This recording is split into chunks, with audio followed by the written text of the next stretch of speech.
বসন্তকাল পড়ে গেছে। বসন্তকালে সুন্দর একটা যেটা রান্না সেটা হচ্ছে সজনের ফুলের তরকারি। সেই রান্নাটা করার জন্যই আমি কিছু বেগুন বানিয়ে নিয়েছিলাম, নিয়ে পরিষ্কার করে ধুয়ে রেখেছিলাম, বানিয়ে ছোটো ছোটো করে বানিয়ে নিয়েছিলাম। নিয়ে সজনের ফুলগুলোকেও বেছে ধুয়ে পরিষ্কার করে রেখেছিলাম। কিছু বড়ি নিয়ে নিয়েছিলাম। এবার কড়াইয়ে তেল দিয়ে কড়াইতে তেলটা তেতে উঠলে ওর মধ্যে বড়িগুলোকে বেশ লাল লাল করে ভেজে তুলে নিয়েছি।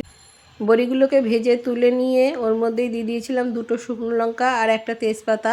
তেজপাতা আর শুকনো লঙ্কাকে একটু নেড়ে নিয়ে দিয়ে দিয়েছিলাম ওর মধ্যে বেগুনগুলোকে নরম হওয়ার জন্য দিয়ে দিয়েছিলাম লবণ আর হলুদ। তারপরে বেগুনগুলো নাড়াচাড়া করে ওর মধ্যে কিছু গুঁড়ো মশলা আর একটু লঙ্কা আর বাটা আর আদা বাটা মিক্সড করেছিলাম। গুঁড়ো মশলায় ছিল শুধু ধনের গুঁড়ো আর লঙ্কার গুঁড়ো আর কাঁচা লঙ্কা বাটা আর আদা বাটা দিয়ে বেশ বেগুনগুলোকে নরম হওয়া পর্যন্ত সব মশলাগুলো মিশিয়ে নিলাম।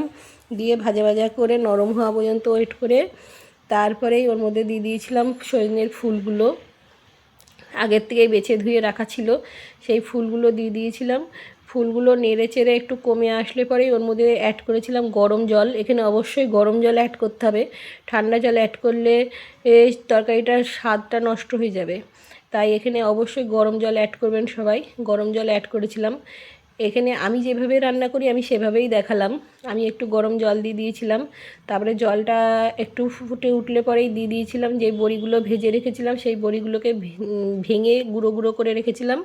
সেই বড়িগুলো ওখানে মিশিয়ে দিলাম তরকারির সাথে, মিশিয়ে একটু নাড়াচাড়া করে নিলাম। তারপরে জলটা যখন শুকিয়ে আসবে এর মধ্যে আমি একটু দিয়ে দিয়েছিলাম চিনি আর একটু ঘি আর একটু গরম মশলা দিয়ে জলটা শুকিয়ে আসলেই নেড়ে চেড়ে আমি নামিয়ে নিয়েছিলাম।